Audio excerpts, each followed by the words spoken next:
ఈ యొక్క ఎన్నికలంతా కూడా ఫలితాల్ని రావడం జరిగింది. కౌంటింగ్ కూడా పూర్తయింది. ప్రజాస్వామ్యంలో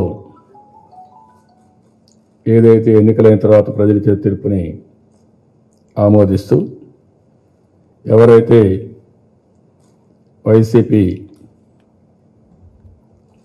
అభ్యర్థిగా అదే మరిగా వైసీపీ గెలవడం జగన్మోహన్ రెడ్డి గారికి మనస్ఫూర్తిగా అభినందనలు, శుభాకాంక్షలు తెలియజేస్తున్నాను.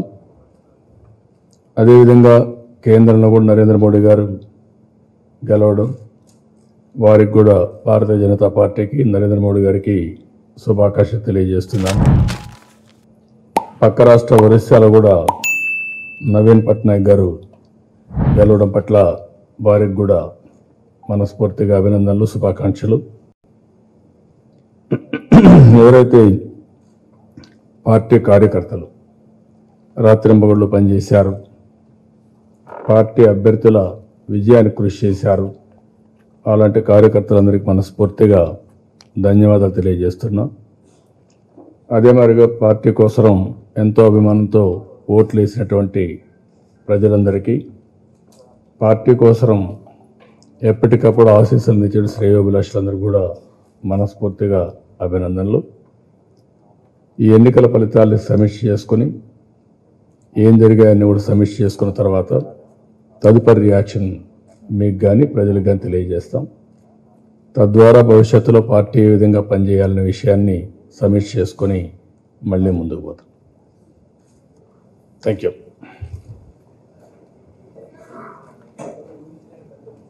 నేను ఇప్పుడేమీ మాట్లాడడం లేదు. ఎన్నికలైనాయి, ఫలితాలు వచ్చాయి.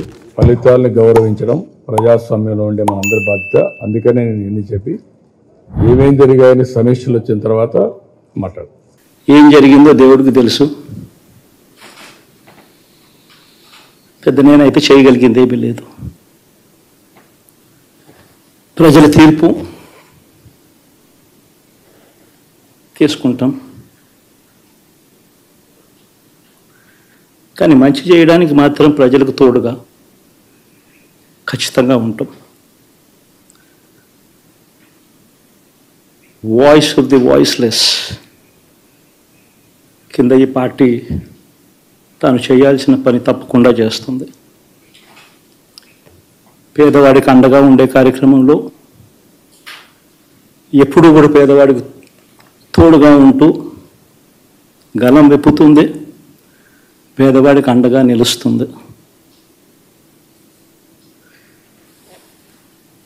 పెద్ద పెద్ద వాళ్ళ కూటమి ఇది. ఢిల్లీలో సైతం శాసించే పరిస్థితుల్లో ఉన్న కూటమి ఇది. ఆ కూటమిలో ఉన్న బీజేపీకి, ఆ కూటమిలో ఉన్న చంద్రబాబు గారికి, ఆ కూటమిలో ఉన్న పవన్ కళ్యాణ్ గారికి అందరికీ కూడా వాళ్ళ గొప్ప విజయానికి అభినందనలు.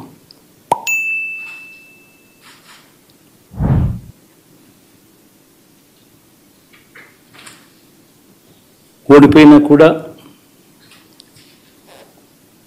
నా ప్రతి కష్టంలో కూడా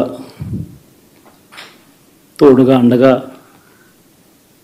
నిలబడిన నా ప్రతి నాయకుడికి, ప్రతి కార్యకర్తకు, ప్రతి వాలంటీర్కు, ప్రతి ఇంట్లో నుంచి వచ్చిన ప్రతి స్టార్ క్యాంపెయినర్గా నాకు తోడుగా నిలబడిన నా అక్క చెల్లెమ్మలకు, అన్నదమ్ములకు, మీ అందరికీ మనస్ఫూర్తిగా మీ అందరికీ కూడా కృతజ్ఞతలు తెలియజేస్తా ఉన్నాను.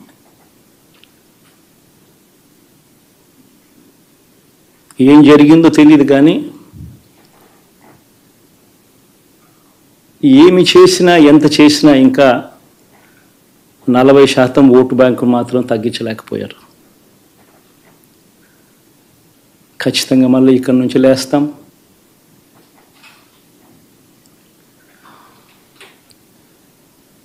మళ్ళీ ఇక్కడి నుంచి గుండె ధైర్యంతో నిలబడి మళ్ళీ లేస్తాం.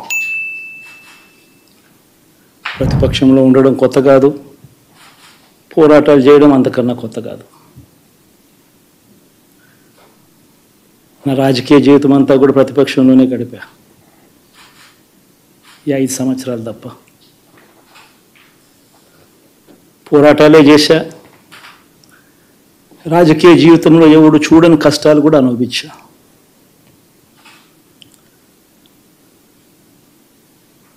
ఇప్పుడు అంతకన్నా కష్టాలు ఏదైనా పెట్టినా కూడా సిద్ధంగా ఉన్నాం, సిద్ధంగా ఎదుర్కొంటాం. ఆల్ ది వెరీ బెస్ట్ గవర్నమెంట్లోకి వచ్చిన వాళ్ళకు.